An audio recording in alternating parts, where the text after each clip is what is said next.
Eh bien, tout à fait heureux de vous retrouver, même si l'autre jour nous avions déjà évoqué ensemble l'antienne du Magnificat de la fête du Saint-Sacrement, du sang et du corps et du sang du Christ, la fête Dieu que nous vivrons dimanche prochain, vous vous rappelez, au Sacrum Convivium, au festin sacré.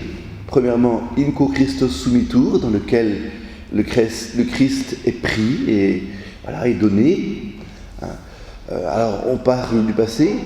Recollitur memoria passionis eius. On se rappelle la mémoire de sa passion, le passé.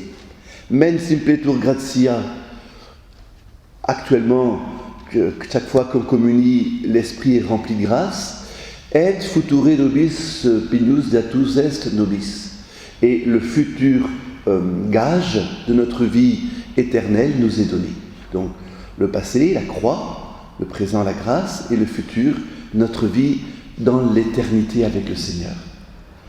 Et donc ce sera dimanche prochain.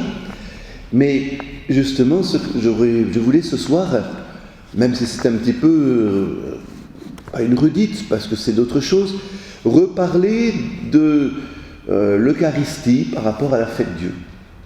J'ai pensé d'abord faire quelque chose avec vous sur le Saint-Esprit dans la Sainte Trinité que nous avons fêté hier, mais je voulais aussi qu'on reparle plutôt de dimanche prochain, que faire pour recevoir Jésus dans l'Eucharistie le mieux possible.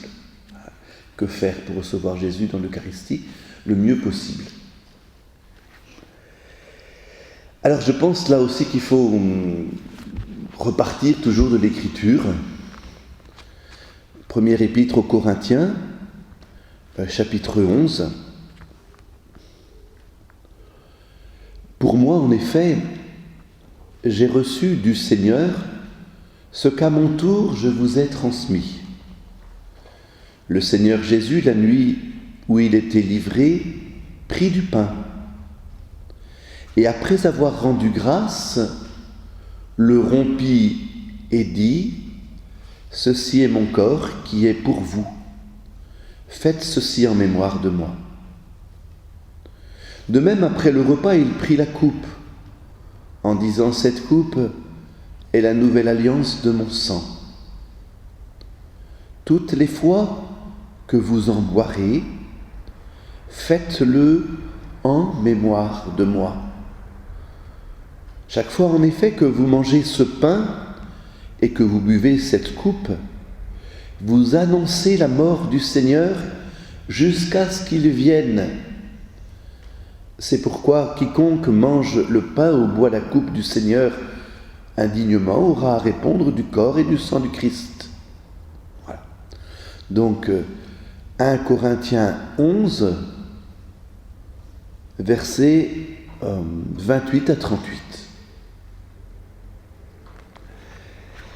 Et je pense que dans la vie de l'Église, si on regarde les 20 siècles qui nous séparent du Christ, nous ne remercierons jamais assez le Seigneur pour le don de l'Eucharistie qu'il nous a fait. Et ce don est si grand qu'il explique l'importance d'assister tous les dimanches à la messe.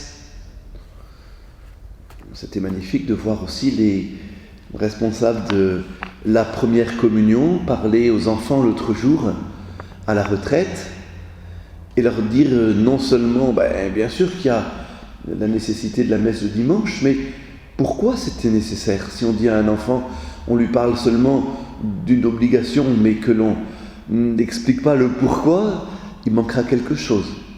Et là, je peux vous dire que ces enfants, ils ont vécu ça avec beaucoup d'attention, beaucoup de foi.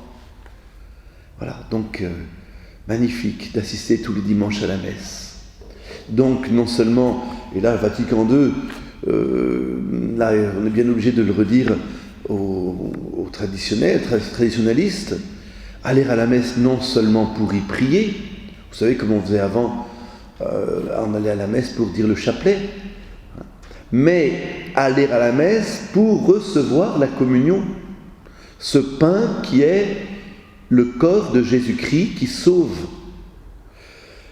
Alors ça, c'est une citation du pape François en une audience du 5 février, donc je vous la redis en entier. « Très chers amis, nous ne remercierons jamais assez le Seigneur pour le don de l'Eucharistie qu'il nous fait. Ce don est si grand qu'il explique l'importance d'assister tous les dimanches à la messe, aller à la messe non seulement pour y prier, mais pour recevoir la communion, ce pain qui est le corps de Jésus-Christ qui nous sauve, nous pardonne, nous unit au Père, qu'il est beau de le faire. » Donc, Pape François à l'audience du 5 février 2014. Alors, revenons bien sûr à l'origine. Qu'est-ce que l'Eucharistie ? Jésus qui célébrait la Pâque avant sa passion et sa mort, dit à ses apôtres : « J'ai ardemment souhaité manger cette Pâque avec vous avant de souffrir. En effet, je vous dis que je ne la mangerai plus jusqu'à son accomplissement au royaume de Dieu. » Il prit du pain, il rendit grâce, le rompit, le leur donna en disant : « Ceci est mon corps qui sera livré pour vous. Vous ferez cela en mémoire de moi. » Et de la même façon, après la scène, il prend le calice et dit : « Voici le calice de la nouvelle alliance, en mon sang, qui sera versé pour vous. » C'est autour de la messe, vous savez que la messe on a, comment dire ça, dans la vertu de religion, qui elle-même est en lien avec la vertu de justice, en quoi toute créature doit rendre un culte à son Créateur, étant de cette manière aussi pour le culte, pour l'homme, il y a le droit bien sûr de changer. Il y a des évolutions. Comme je vous le disais la dernière fois, je crois, la messe de Saint Pie V, à la fin du XVIe siècle, avait été une révolution d'unification. Allez, une seule tête, un peu partout, qu'on soit dans n'importe quel continent ou pays, on disait la messe de la même manière à partir du XVIe siècle. Ça avait été une révolution colossale. Et aujourd'hui, ceux qui ne se réfèrent qu'à cette messe ne se rendent pas compte qu'à l'époque, c'était révolutionnaire. Donc aujourd'hui, et au cours des 20 siècles, on voit très bien beaucoup d'évolutions dans le rite, alors que le cœur de la messe et ses paroles ne changent pas. Ceci est mon corps, ceci est mon sang. Donc le mystère de l'Eucharistie se réalise chaque fois que le prêtre, à la Sainte Messe, prononce les paroles de la consécration. Ce qui était auparavant du pain et du vin, c'est désormais le corps et le sang du Christ, sous les apparences du pain et du vin. Même couleur, même goût, même si le vin est corrompu, s'il est un petit peu tourné, et puis voilà, il le restera. Mais Jésus-Christ est présent dans l'Eucharistie de façon unique et incomparable. Il est présent, comme dit déjà le Concile de Trente au XVIe siècle, réellement et substantiellement, avec son corps et son sang, avec son âme et sa divinité. Le Christ est là entier. Donc ça aussi, c'est quelque chose qui a été défini à cette époque-là. Comme je vous le dis, tout est là en entier. Le Christ est là dans son corps, dans son sang, son âme et sa divinité. Mais il faut penser que dans l'hostie, justement, quand on ne communie pas des fois par facilité au corps et au sang du Christ, dans l'hostie, tout est contenu. Le corps et le sang du Christ également. Voilà. Et le Christ tout entier est là, Dieu et homme. Il y est présent de manière sacramentelle, c'est-à-dire sous les espèces du pain et du vin. Ça, on trouve ça dans le catéchisme de l'Église catholique, CEC, donc numéro 1382. Alors il faut contempler cela. Le Créateur ça aussi il faut se le dire et le redire, le Créateur déborde d'amour pour ses créatures. Notre Seigneur Jésus-Christ n'a pas estimé que toutes ces autres preuves de miséricorde étaient suffisantes, alors qu'elles l'étaient. Et pour cela, il a institué l'Eucharistie afin que nous puissions l'avoir toujours tout près de nous. Et dans la mesure où nous pouvons y comprendre quelque chose, parce que, mu par son amour, lui qui n'a besoin de rien, ne veut pas se passer de nous. Vous savez que par exemple, on n'a pas le droit, je crois, de garder dans une église fermée le Saint-Sacrement. Dans le Code de droit canonique, il nous est dit qu'il faut qu'il y ait au moins, je crois que c'est tous les jours, 1 ou 2 personnes qui viennent faire leur visite au Saint-Sacrement pour qu'on ait le droit, dans un lieu de culte, de garder le Saint-Sacrement au tabernacle. Autrement, il faut l'enlever. Donc, vous voyez le Seigneur qui se donne à nous comme s'il n'avait pas déjà fait assez. Donc, par amour et pour nous apprendre à aimer, Jésus est venu sur terre et il est resté parmi nous dans l'Eucharistie. Quand on reprend beaucoup d'homélies de la fête Dieu, avec les grandes processions de la fête Dieu dans les rues, c'est toujours ce mystère qui est proposé, présenté comme le Seigneur, maître du monde, maître de la terre, qui vient visiter son peuple et qui vient lui aussi dans le monde, au milieu du monde, pour montrer qu'il est là pour tous et que toutes ces créatures sont siennes. Alors voilà premièrement, qu'est-ce que l'Eucharistie ? Deuxièmement, comment cette transformation se produit-elle et quand ? Alors, vous allez dire que ce sont des vieux mots. Évidemment, c'est saint Thomas d'Aquin déjà qui l'a institué au XIIIe siècle, la fameuse transsubstantiation. Pendant un temps, on n'a pas voulu trop en parler de transsubstantiation. On parlait de transmutation, on parlait de... je ne sais plus, il y avait plusieurs transfinalisations. Mais, en fait, c'était quand même ce côté génial de Thomas d'Aquin, parler de transsubstantiation.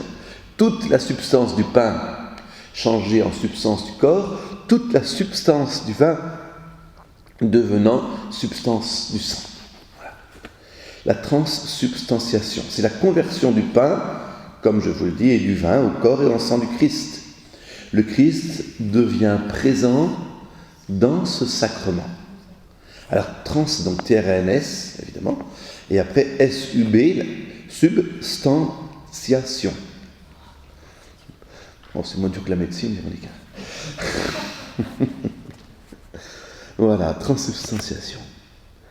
Et saint Ambroise nous dit au sujet de cette conversion, « Soyons bien persuadés que ceci n'est pas ce que la nature a formé, mais ce que la bénédiction a consacré, et que la force de la bénédiction l'emporte sur celle de la nature, parce que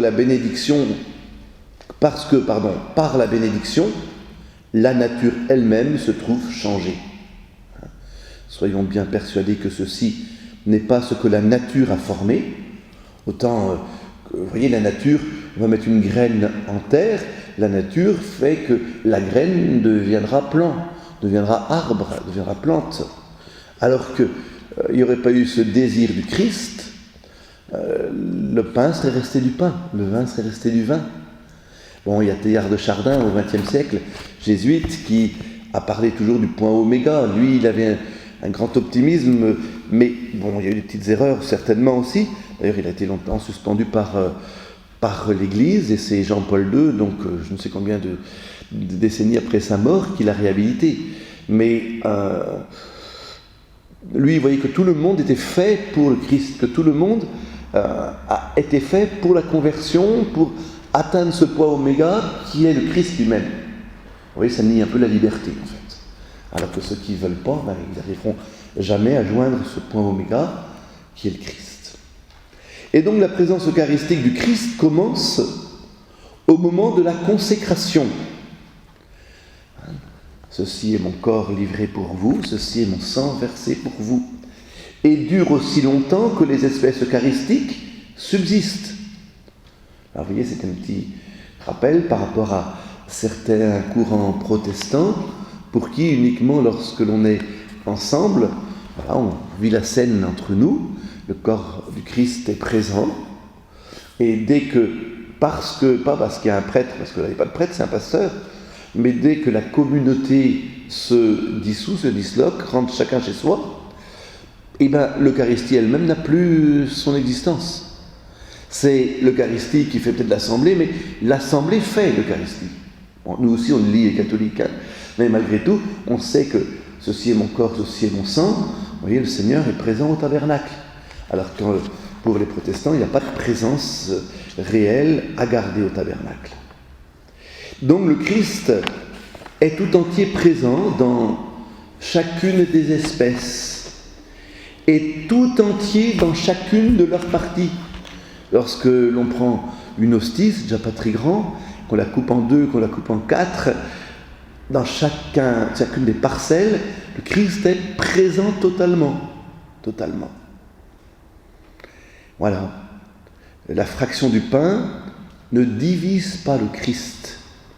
Ça aussi, c'est le Concile de Trente qui nous le dit, et c'est repris dans le CEC, le catéchisme de l'Église catholique, 1375. Oui, là aussi, il faut contempler ce mystère. Ce qui n'est pas en notre pouvoir est possible au Seigneur. Oui, ça, je pense que c'est aussi une manière de nous émerveiller tout le temps. Ce n'est pas nous qui pouvons le faire. Le prêtre, c'est un homme comme un autre. Il n'y aurait pas l'ordination, il n'y aurait pas cette merveille. Et le prêtre qui reste avec son péché, son indignité, sa petitesse, lorsqu'il dit « ceci est mon corps, ceci est mon sang », le corps du Christ est présent et le sang du Christ est présent. Donc, vous voyez, Dieu parfait, homme parfait, Jésus, ne laisse pas un symbole, mais une réalité. Donc, vous voyez, Jésus s'en va vers le Père, mais il demeure parmi les hommes. Il ne va pas nous léguer simplement un cadeau qui évoquerait sa mémoire, une image qui s'estomperait avec le temps, un peu comme... Ça aussi, c'est toujours touchant quand on voit des gens qui ont chez eux, là, tout près d'eux, depuis des dizaines d'années, la photo d'un être cher qui est mort. Voilà. Et voilà, cette photo qui se délave, là aussi, tous ces beaux écrits qu'il y a eu autour de la guerre de 14, tous ces hommes au front qui ont tenu, là aussi, parce qu'ils avaient dans leur portefeuille la photo de leur épouse, de leurs enfants. Voilà. Une photo, mais en même temps, oui, c'est vrai, ça jaunit la photo, ça se déchire. Et elle n'a plus de sens pour ceux qui n'ont pas été les protagonistes de ce moment d'espoir. Ça aussi, regardez, comme quand il faut s'occuper des affaires, moi ça m'est arrivé il n'y a pas si longtemps, là, il y a 2 ans, avec, vous savez, le père Pierre Lemerdy, c'est la première fois que ça m'arrivait, qui avait donc légué au diocèse peu de choses qu'il avait, mais évidemment il fallait un exécuteur testamentaire pour tout trier ses papiers, donc alors lui c'était impeccable, tout bien rangé, mais il a fallu tout prendre ces papiers-là, il y avait plein de lettres personnelles, alors, bon, j'ai pas lu ça évidemment, mais j'ai tout brûlé, parce que faire d'autre, je ne savais pas les garder pour moi, il n'a pas de famille directe, si ce n'est au fin fond de l'Australie, voilà, je me dis, mais ce qui était un peu un trésor pour lui, là pour les gens aujourd'hui, ça n'a plus de valeur. Voilà. Alors que pour le Christ, ce n'est pas du tout la même chose. Le Christ reste véritablement présent, sous les espèces du pain et du vin, avec, comme je vous l'ai dit, son corps, son sang, son âme et sa divinité.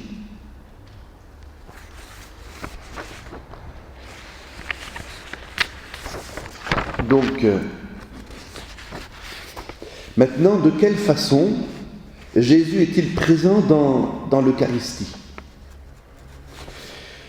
Dans le Très Saint Sacrement, je vous relis le texte qui reste d'actualité et qui vient du Concile de Trente. Dans le Très Saint Sacrement de l'Eucharistie sont contenus vraiment, réellement et substantiellement, donc verré, réalitaire et substantialitaire. Vraiment, réellement et substantiellement.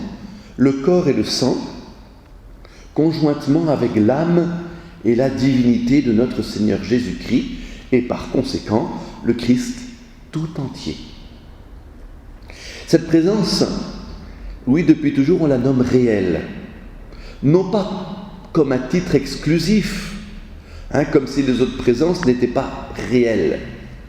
Mais c'est la présence par excellence, parce qu'elle est substantielle, et que par elle, le Christ, Dieu et homme, se rend présent tout entier.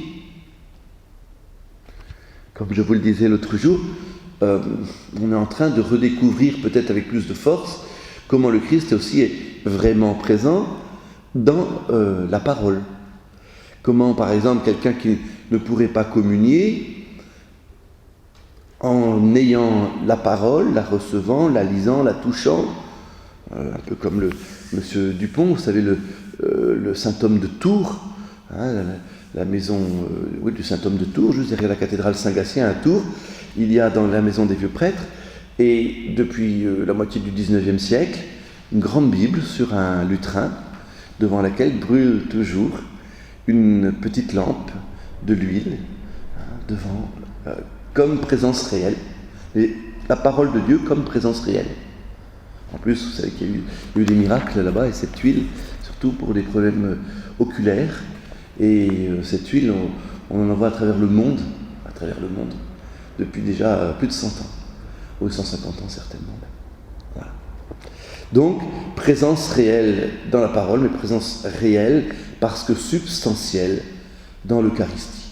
Ça, c'est vrai, c'est un petit peu... Je crois qu'il faut le dire parce que ça nous aide peut-être à comprendre, mais c'est aussi difficile. Je vous fais grâce de tous les premiers conciles, des premiers temps de l'Église, sur la substance du corps, la substance du sang, etc., de même nature, etc. Il y a eu énormément de débats passionnants, pour arriver à cette substance du pain devenue substance du corps, substance du vin, devenant vraiment sang du Christ. Donc, Jésus-Christ est réellement présent dans l'Eucharistie. On le sait, on intellectuels lisent très bien, mais je pense que chaque fois, on est tellement dépassé par ce mystère. Jésus est présent, et sous les espèces du pain et du vin, oui, il est réellement présent. Et je vous l'ai dit déjà plusieurs fois, mais avec son corps, son sang, son âme et sa divinité.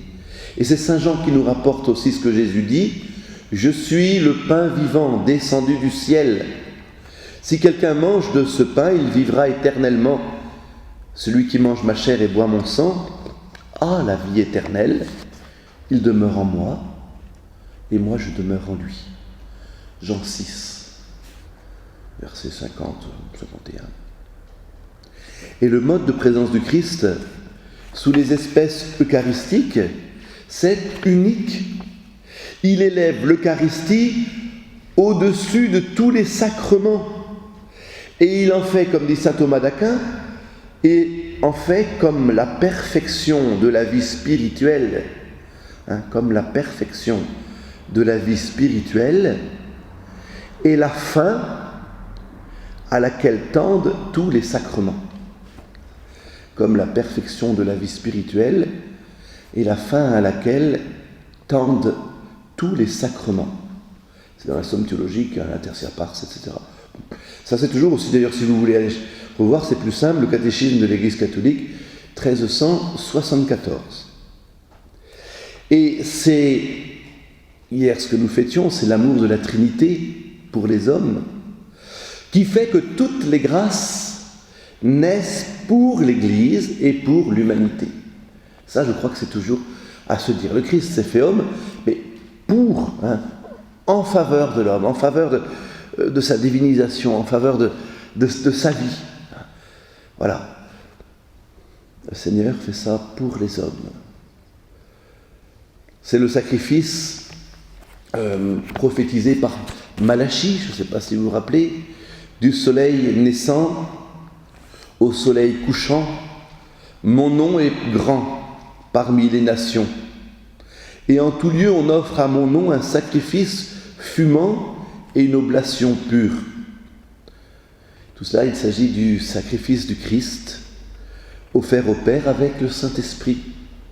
C'est une offrande, une oblation d'une valeur infinie qui va éterniser en nous la rédemption de ce que ne pouvaient pas faire les sacrifices de l'ancienne loi.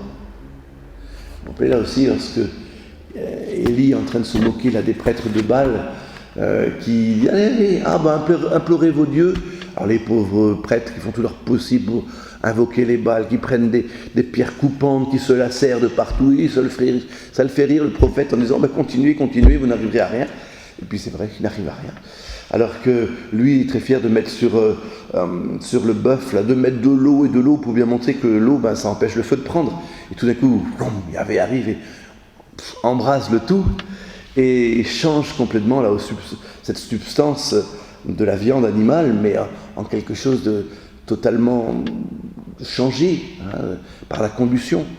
Et c'est déjà cette vision de l'Eucharistie qui change toute la substance également. Voilà. Autre point, comment montrer que l'on est convaincu que Dieu lui-même est présent sous les espèces du pain et du vin. La présence du corps du Christ et du sang du Christ dans ce sacrement n'est pas connue des sens. C'est évident que si on met une hostie, consacrée ou non, sur l'autel, quelqu'un qui n'a pas la foi, il verra toujours qu'un bout de pain, qu'un morceau pas très appétissant parce qu'il n'y a pas de levain dedans. Pour lui, il n'y verra pas le corps du Christ. Il n'y verra pas le Dieu tout-puissant et tout-aimant. C'est vrai que cette présence du corps et du sang du Christ est connue simplement de la foi qui s'appuie sur l'autorité de Dieu. Et justement, il est tout à fait important pour nous que le Christ ait voulu rendre présent donc sa personne, mais rester présent à son Église de cette façon unique. C'est pour ça quand on parle d'autres religions, vous savez bien sûr qu'il y a plein d'hommes et de femmes de bonne volonté dans d'autres religions, mais il n'y a nulle part ailleurs eu de révélation, d'incarnation, de présence réelle, nulle part. Et donc, puisque le Christ allait quitter les siens sous sa forme visible, il voulait nous donner sa présence sacramentelle.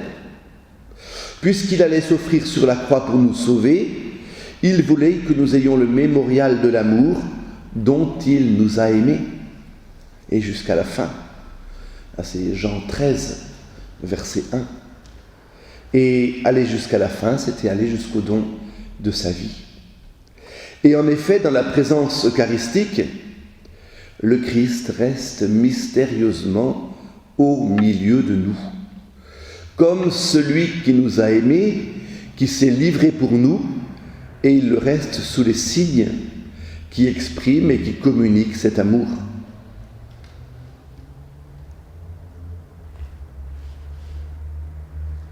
Il y a 1000 moyens de rester là aussi en lien avec le Seigneur.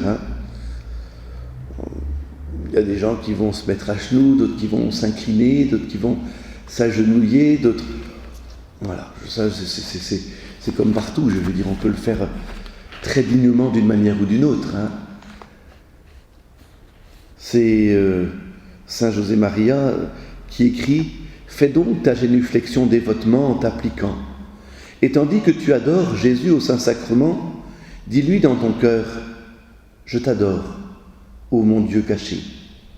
C'est toute notre foi qui s'actualise quand nous croyons en Jésus, en sa présence réelle sous les accidents du pain et du vin.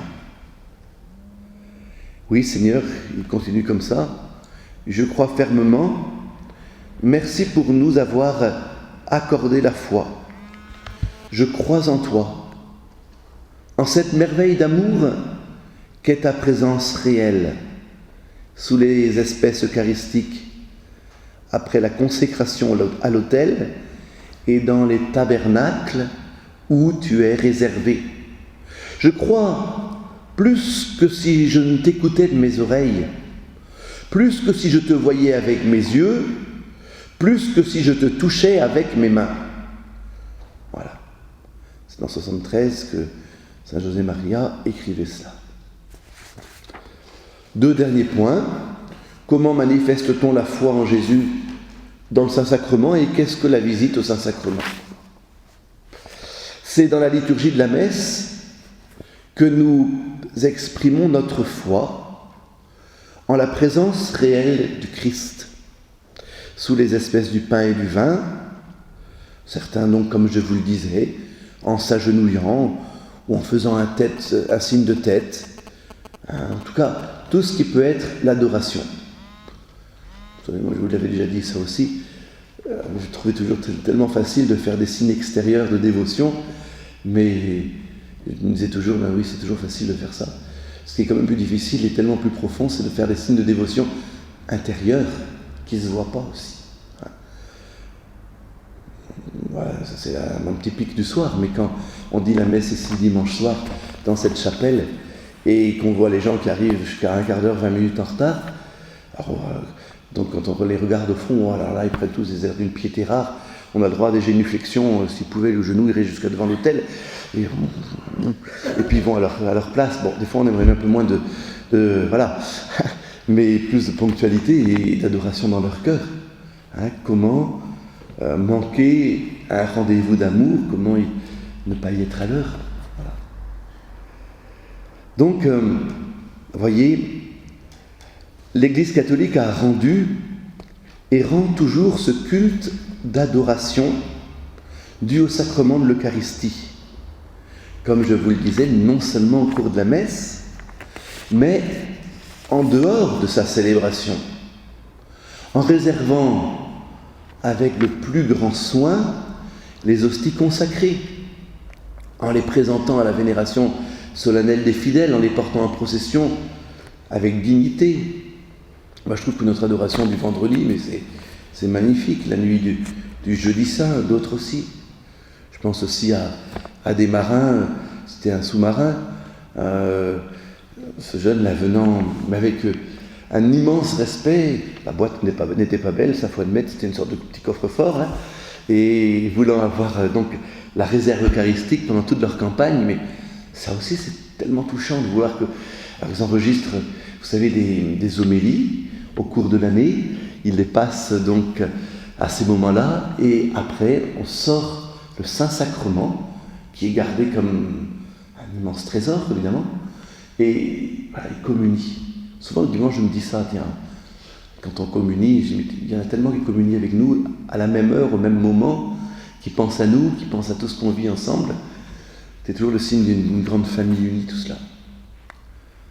Donc vous voyez, d'ailleurs je crois que Vatican II a insisté aussi sur la présence du tabernacle dans un coin visible.